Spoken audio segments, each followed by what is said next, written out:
Welcome to Autobot YouTube channel. Myself, Rahul Krishnan. Today, we are going to see how you can run your UiPath robots in Kubernetes. So, in the last video, we have seen how you can run your Linux-based robot as a Docker container, right? So, in this video, we are, as I confirmed in the last video, like we are going to learn more about execution of or running your Linux robots in Kubernetes and how you can assign your automations to these robots that is running in the Kubernetes like a pod. All right. So step by step activities we are going to see in this video. I will be showing you how you can run your robot like a pod and how we can assign a cross-platform automation to this running pod. Right. So let's start. So before starting to or before going to all these configurations, let us understand what is Kubernetes, right? So those who are already aware about Kubernetes can skip this part, and those who are very new to Kubernetes can please listen to this session. So Kubernetes, also known as K8, is an open source system for managing containerized application across multiple hosts. Okay, it provides basic mechanism for the deployment, maintenance, and scaling of application. So as I depicted in the picture, you can see Kubernetes is nothing but it's like a multi-node architecture. Okay, so in multi-node, we can have different pods. So pods are nothing but the containers that we can execute. So in the last video, we have seen a Docker container, right? So same kind of containers, we can execute multiple containers on a single node. All right, like that we can have multiple nodes.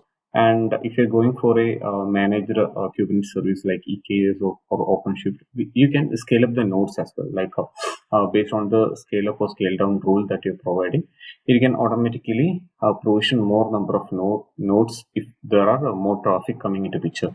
As well as one benefit with the Kubernetes is like, so just consider there is an issue with your container and your application is not working. So the pod will get automatically deleted and it will auto create a new pod. Right, as well as just consider the traffic to your pod is very high, means you have scaled the pod, right? So it will automatically create multiple pods across the different nodes. So you can set up like how you want to run your container, like either in a single node, or you have to deploy it to different nodes, and what is the replica that you want to generate for the pods. All those things you can configure.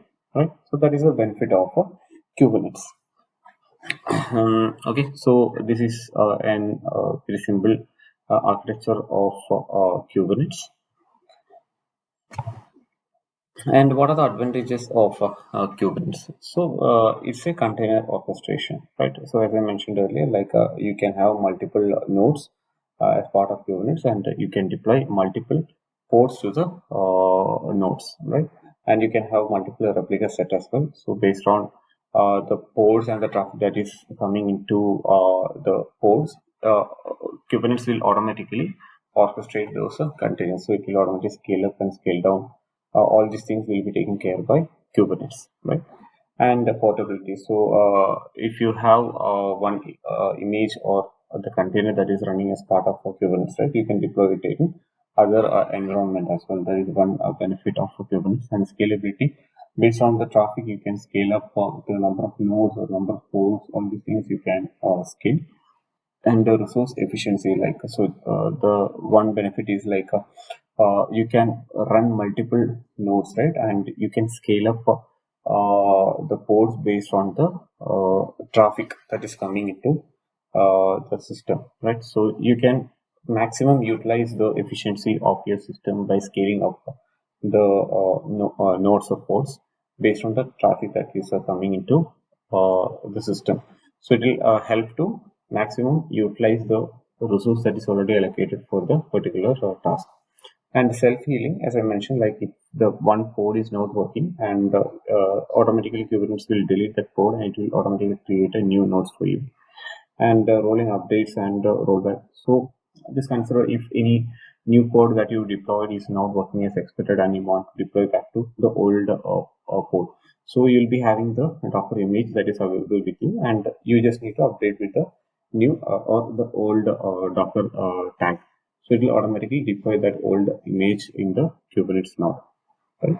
And service discovery and load balancing. So as I mentioned, like based on the load or the traffic that is coming into the system, it will automatically balance the load that is coming into the system. So for example, just consider during this big billions sale, right? Users number of users that is logging to system may get increased. So based on that, you have to increase the efficiency of your system as well. So based on the traffic, it will automatically increase the number of ports, and it will automatically balance the load that is coming into the system. And the security, you can set up separate security policies to the Kubernetes, and you can separate it directly from the internet as well.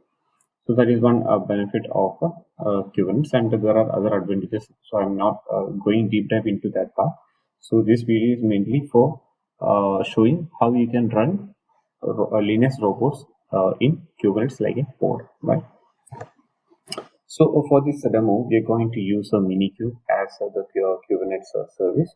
So Minikube is a tool that allows you to run a single node Kubernetes cluster locally on your development machine. So as I mentioned earlier, like Kubernetes, you can scale up to any number of nodes, right? But if you are going to use Minikube, it will be like a single node Kubernetes cluster. Only one node will be there, and inside that node you can deploy as many containers.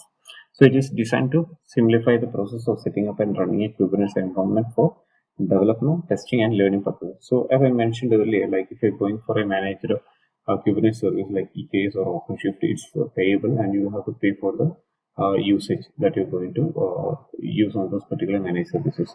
But this Minikube is free of course, and for if you are planning to do some development, testing, or learning purpose, you can directly install this Minikube in your system.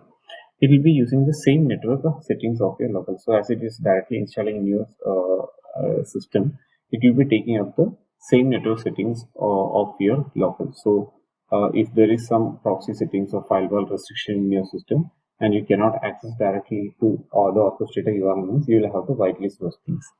Okay, so Minikube seamlessly integrates with the kubectl, the command line tool for interacting with the Kubernetes cluster.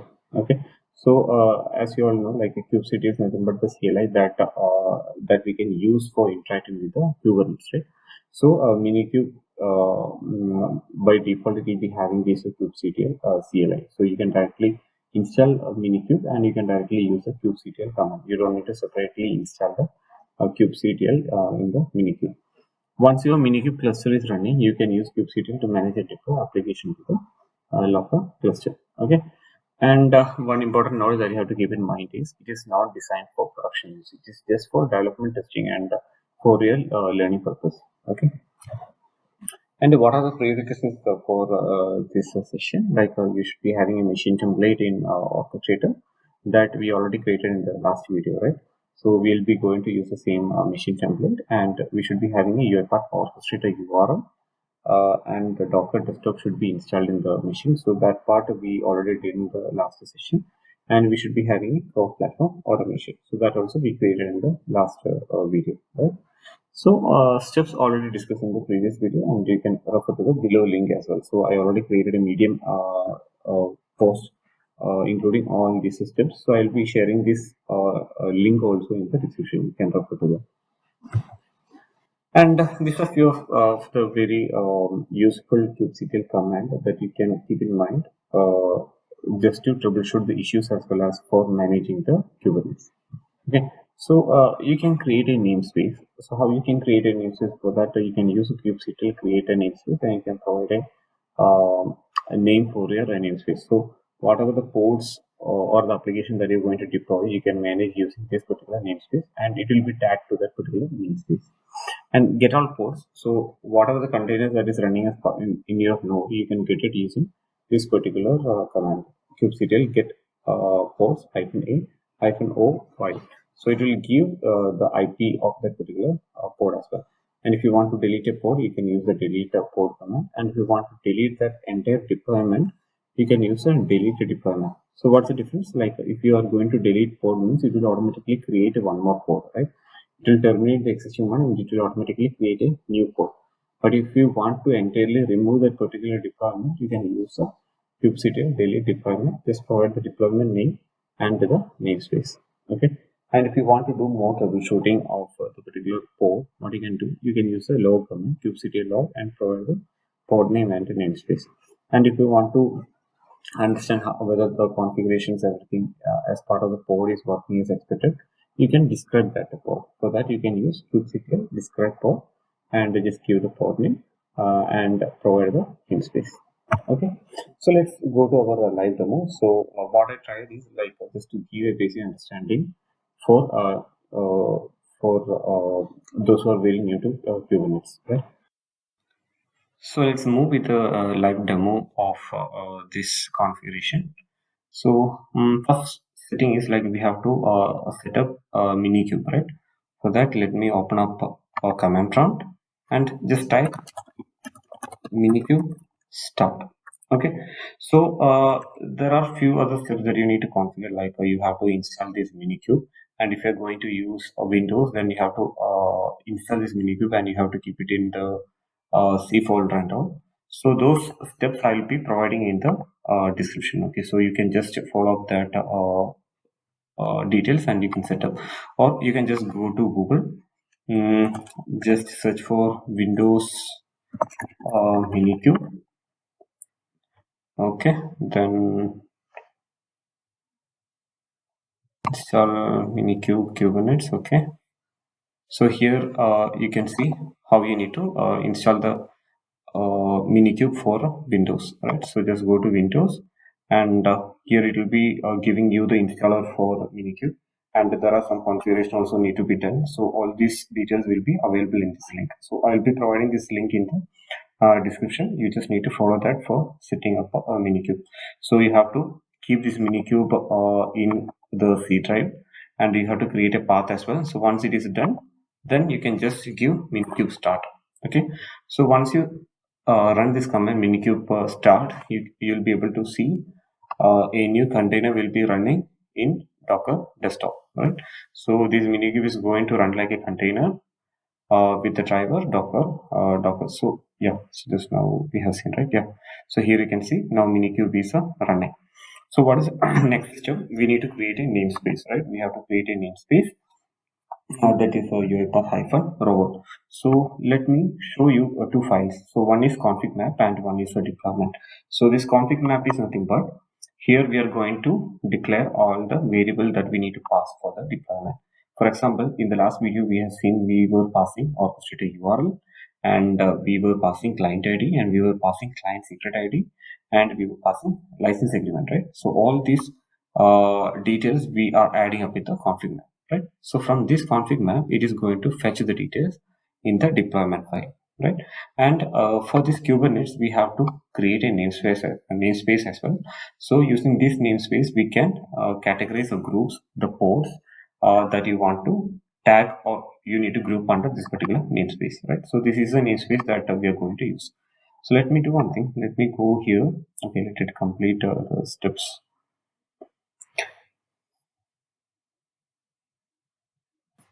Alright, let me open a new command prompt.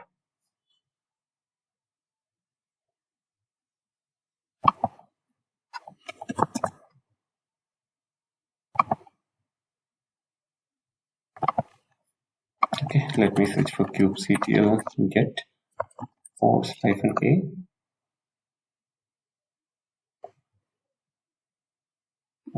It's timed out because the connection is not yet completed. Using image, it will take some time.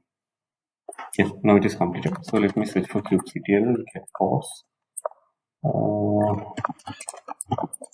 Get ports -a, and you can see the different ports that are running as part of our Minikube, right? So we have to create a namespace. So how we can do that? Kubectl create namespace UiPath-robot. So this is our namespace name. So let me create it.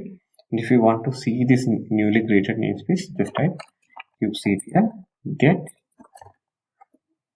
namespace. Okay. So here you can see a new namespace is created, UiPath-robot. So what is the next step?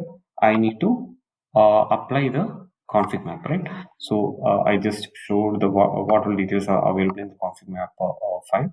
So we have to apply this. So how we can apply? kubectl apply -f -f.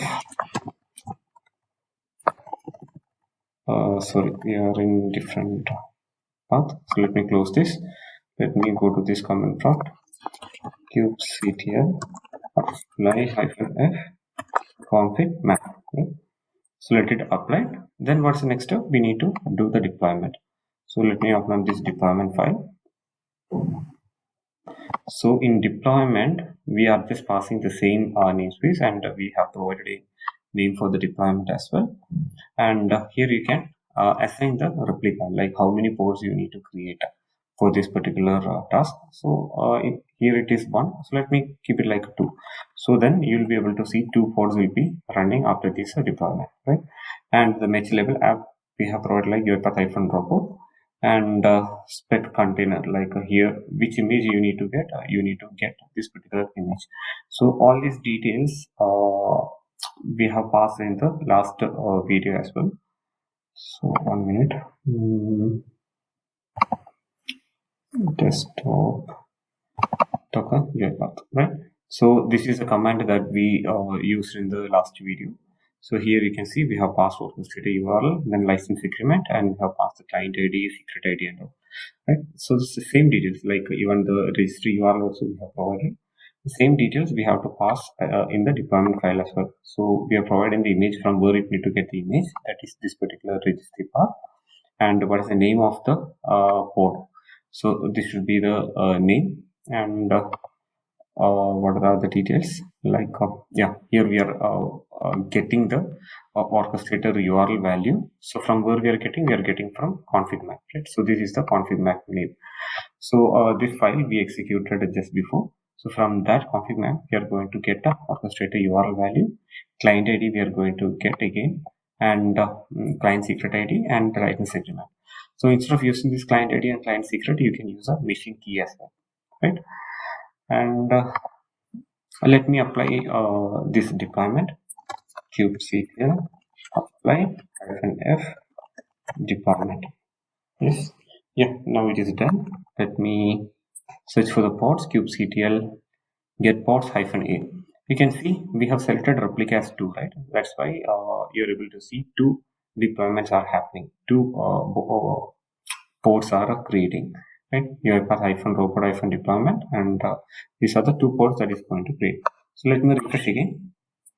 It is still in container creating stage, right? So if you want to check the logs, what you have to do, kubectl logs, then just provide the name of the pod,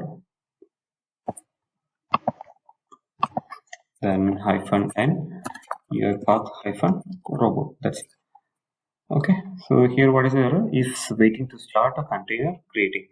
So this may get stuck in this particular stage because it is not able to, or the Kubernetes cluster is not able to access the registry. So what we can do is, we have one command.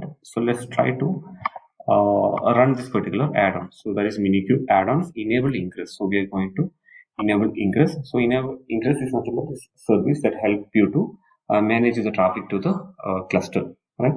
So let me enable this ingress. It will take some time. Okay, so once it is done, you'll be able to see the 2 ports that will be on running condition, right? So if the pod is not in running state, then only you need to execute this particular command. Otherwise, just leave it. Okay. Also, as I mentioned earlier, like this Minikube is going to use the same network settings as your desktop. So if your desktop is running behind any proxy or something, you have to first make sure like you have access to this particular registry. If not, you have to whitelist those details, right? So let it complete this particular step. Let me open up a new command prompt. Just search for kubectl get pods -a. Yeah, still it isn't creating. One is an error image pool. stage. So let it complete the stage. So once it is completed, then we'll be able to see the new machine inside this particular job template. So what we have to do, just refresh this.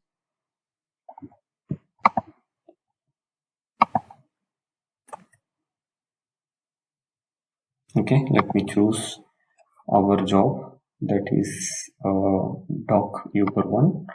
Let me select the runtime as a production unattended, and account I'm choosing Kubernetes robo, and here comes we have to select the machine, right? So this is our machine Docker, and here if the pod is running fine, we'll be able to see the post details over here. Okay.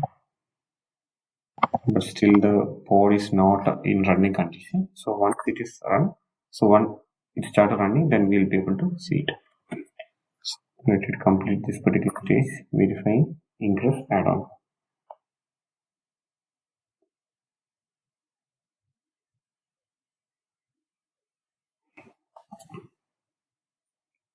So one benefit with the Kubernetes is like, so currently we can see two pods are running or going to run with the Linux robot image, right? So same kind, like if you want to increase the number of replica, you just need to update that in the deployment stage, right?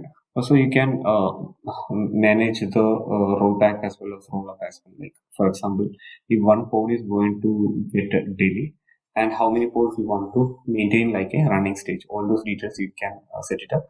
And if it is a managed Kubernetes service like EKS or OpenShift, it will be having the feature of managing the traffic to the Kubernetes as well. So it will automatically scale up the number of nodes as well as the number of pods as well. And using that, you can manage the traffic that is coming to the cluster. So that will help to scale up and scale down the infra for your application. Right. So here we can see two pods are running because we have set the replica as a two, right? So that's why two robots are running like a pod. And if we go here, let's create a new job. So what's the job name?